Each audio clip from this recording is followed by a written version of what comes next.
السلام علیکم ویورز، آج کا ہمارا موضوع ہے قبر میں 3 سوال۔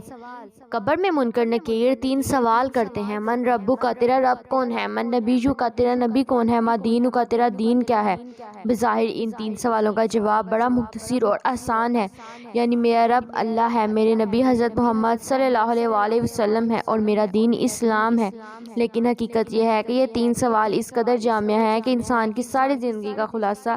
انہی 3 سوالوں کے جواب میں سمٹ آتا ہے۔ قبر میں ان سوالوں کا جواب صرف وہی شخص دے سکے گا جس کی ساری زندگی ان سوالوں کے جواب کے مطابق عمل کرتے کرتے گزری ہو۔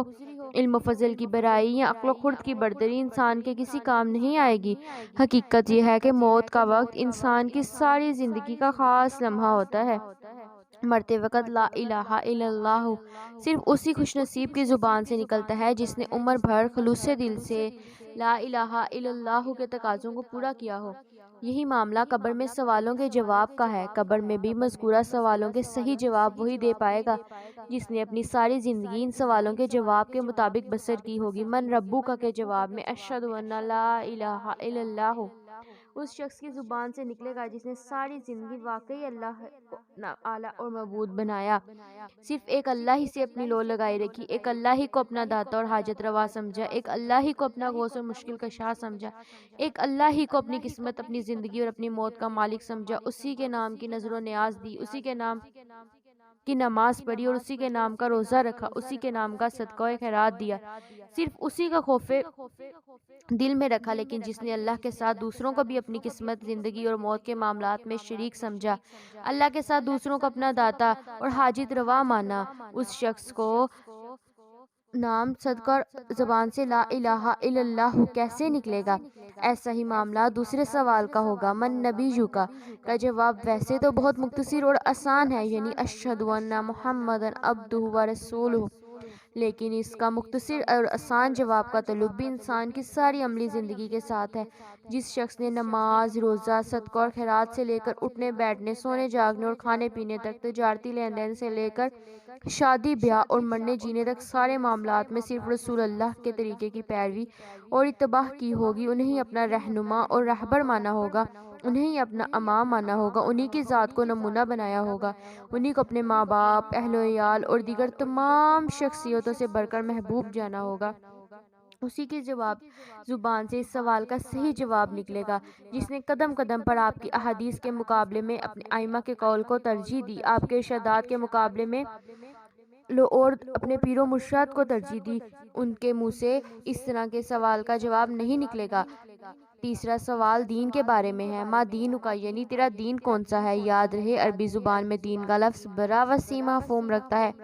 انسان جس طریقے پر زندگی بسر کرتا ہے وہی اس کا دین کہلاتا ہے، لہذا جس نے اپنی ساری زندگی اسلامی طرز معاشرت کے مطابق بسر کی ہوگی، اسلامی آداب زندگی کو اپنایا ہوگا، اسلامی تہذیب و تمدن کو ہر جانہ بنایا ہوگا، اسلامی قوانین اور احکام کی پابندی کی ہوگی، اسلامی شاعر کا احترام کیا ہوگا، اسی کی زبان سے صحیح جواب نکلے گے۔ لیکن جس نے یہودیوں، عیسائیوں اور ہندوؤں یا کافروں کا طرز معاشرت اختیار کیا ہوگا، ان کے منہ سے، ان کی زبان سے کس طرح یہ نکلے گا: میرا دین اسلام ہے۔ امتحان خواہ چھوٹا ہو یا بڑا، اس کا نفسیاتی اثر اتنا ہی شدید ہوتا ہے کہ بیشتر لوگ امتحان سے پہلے نروس ہو جاتے ہیں۔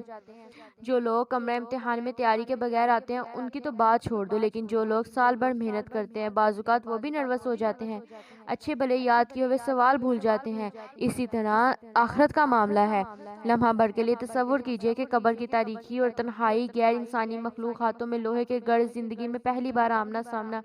ناکامی کی صورت میں سزا کا خوف، نہ کوئی چھڑانے والا، نہ راہ فرار۔ لوگوں کی اکثریت کا تو یہ عالم ہے کہ اگر رات کے وقت کوئی شخص اچانک دروازے پر آ کر دستک دے دے تو خوف سے خون خشک ہو جاتا ہے، پولیس کے ادنیٰ سے سپاہی کو اپنی طرف آتے دیکھ کر پسینے چھوٹ جاتے ہیں، بند کمرے میں بیٹھے بیٹھے بجلی چلی جائے تو تاریکی میں چند منٹ بیٹھنے سے انسان خوف محسوس کرنے لگتا ہے۔ صحابہ کرام نے اسی خوف کے پیش نظر رسول اللہ کی خدمت میں عرض کیا: یا رسول اللہ، جس آدمی کے سر پر فرشتہ گرز لے کھڑا ہوگا تو خوف سے مٹی کا بت بن جائے گا، جواب کیسے دے گا؟